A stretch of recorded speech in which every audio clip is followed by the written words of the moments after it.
Okay, now the question is, can I read my own handwriting? This is your relationship advice, dear bombshell, where you've asked me the questions and I give you honest, straight shooting from the hip advice. Because we're going to, one last time, I got to do this before I put it back up on the wall. Cowgirl up. My new Beth Dutton attitude is take no prisoners and just kind of go forward being stronger than, a little sunflower, if you will. Okay, dear bombshell, can you take all of us through the various stages of life romance? How it is to enjoy romance as a young couple, to married with kids, to how can we make Valentine's special? Well, I think it's important to note here that I've never been blessed with an actual physical marriage. I've only been virtually married. I've never had the kids, and I'm older. So the less and less I believe in romance that actually exists forever and happily ever after, amen, exists for any of us anymore. We tend to get lost in that one day, or every year, which is February 14th, that Cupid. It can make you stupid. And I honestly think that romance should be more than just one day. We remember our love, or those who quote unquote matter to us. The best advice I can give you for Valentine's Day is, if you're married, respect each other. Don't take each other for granted. Don't cheat, don't lie, don't steal. Always, above all else, don't shut each other out and talk. Don't be scared or fearful of being physically or emotionally hurt. If you are married, a ring is so much more than just a band of gold. It's round because there is no beginning, there is no ending.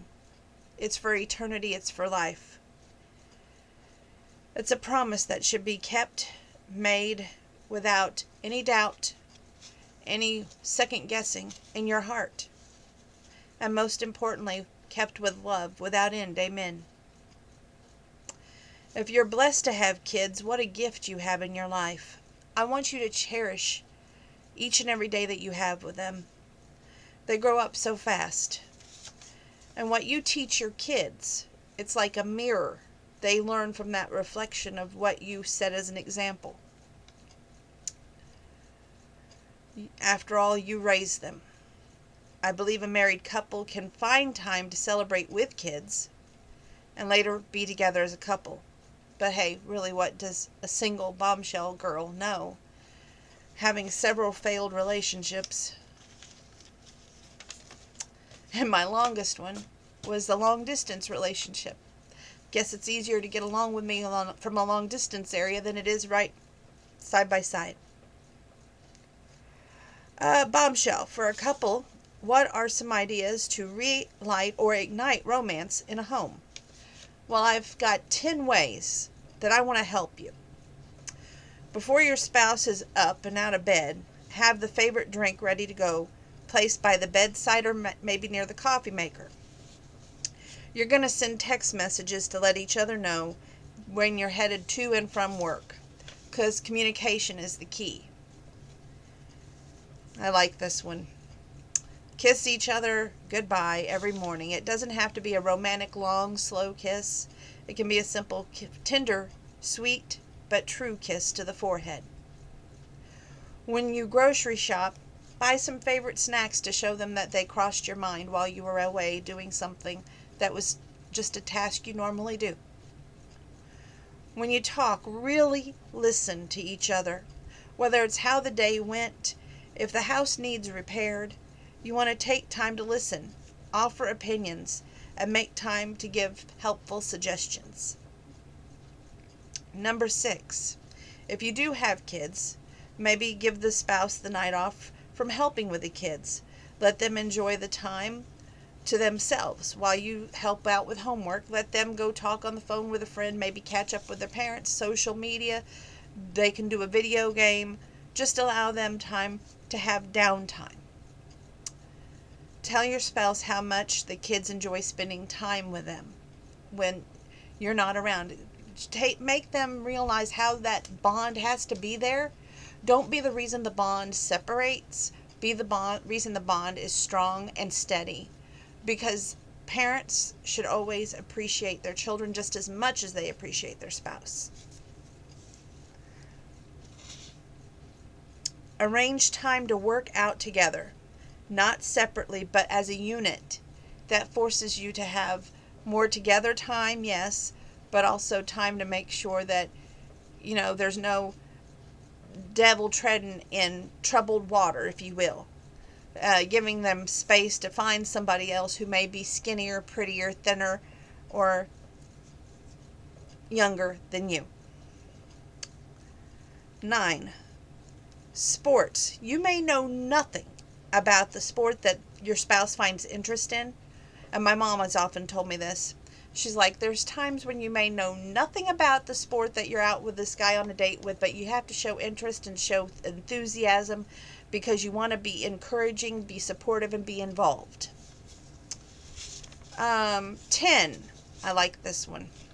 Recall past memories. This is going to help you build a greater future by just going, hey, I remember when. Well, there's that Alan Jackson song, Remember When, which is a great song. Oh, goodness.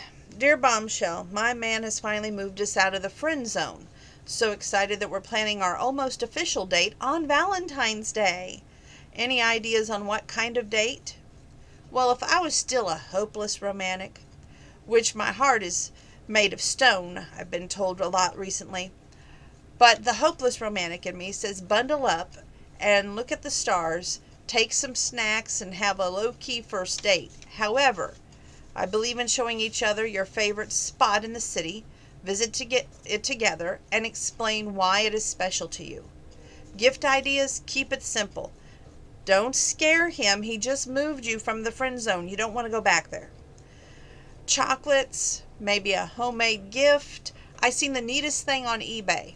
Kid you not.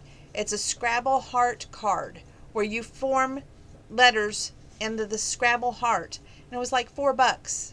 So you guys have plenty of time to go on eBay, order that thing, make it a heart for your loved one, get a simple box of chocolates right now. Dollar Tree's got chocolates for $1. There you go. Just a $1 gift if you are moved out of the friend zone to the relationship zone. Take it easy. Don't spook him, okay? Because men spook easily. The word relationship, commitment, anything to do with heading towards the altar makes them want to run the other way. Just saying. Dear Bombshell, this isn't our first Valentine's Day as a couple. We've been together for 3 years. Please help give date ideas as well as gift ideas. Well, my romantic heart says go back in time to the very first place that you had your first date. I may have a brand new heart of stone, but my sentimental one says it's time to be romantic on that one special day on the calendar. Play truth or dare. You both may know each other well, but this gets you the opportunity to know each other even better. Gift ideas, well, you've been in this relationship for 3 years, so I'm saying like a new robe. Maybe they'll have a gift set out of the cologne or the perfume or whatever, and if not, get a gift card from their favorite place to shop. But I hate the idea of a gift card, and I will tell you why. Because a gift card is not personable to me, it's not thoughtful, and it didn't take much time, and you certainly didn't think of it from your heart. Let this be a gift that you put a lot of time, tender thought, and kindness and caring into. I always say it's so simple to be thoughtful, but it's even better to be romantic. So going forth, for you guys, it's nice to be thoughtful, but even better to be romantic if you want your love to last a year longer, not just 3 years. Oh, good God. Dear Bombshell, we've been married for 5 wonderful years. I want to surprise my husband with a weekend getaway and a new wallet. Is it too much, or is it just perfect? While my romantic heart says this is a perfect idea, my responsible heart of stone says that the wallet is a great idea, but no to the trip. In the movies, that idea works out great. So it's same thing with Harlequin books. But honestly, in real life, you have to request time off, and it may not be the same time off that he has, so there goes that trip idea. We don't often get the happily ever after, truth be told. It's a blessing that it lasted that long, so celebrate each other with what you have. But just be prepared for when you think that love conquers all. Most of the time, it really doesn't. Um, so the wallet idea, and basically just be prepared for the worst in all scenarios, because sometimes love doesn't conquer all. Sometimes it's not enough. Sorry to burst the bubble of, oh my gosh, we're so in love. But honestly, I gotta be honest. Rarely do you get that happily ever after. It's just like I've made a decision not to check my dating sites. Even if I get a message, my responses right now are going to be like, thanks for the thought.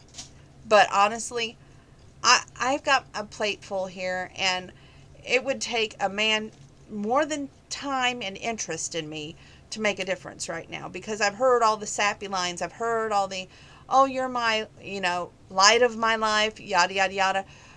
But to really back up what is said is a different story. Words are just words. Actions speak louder than words.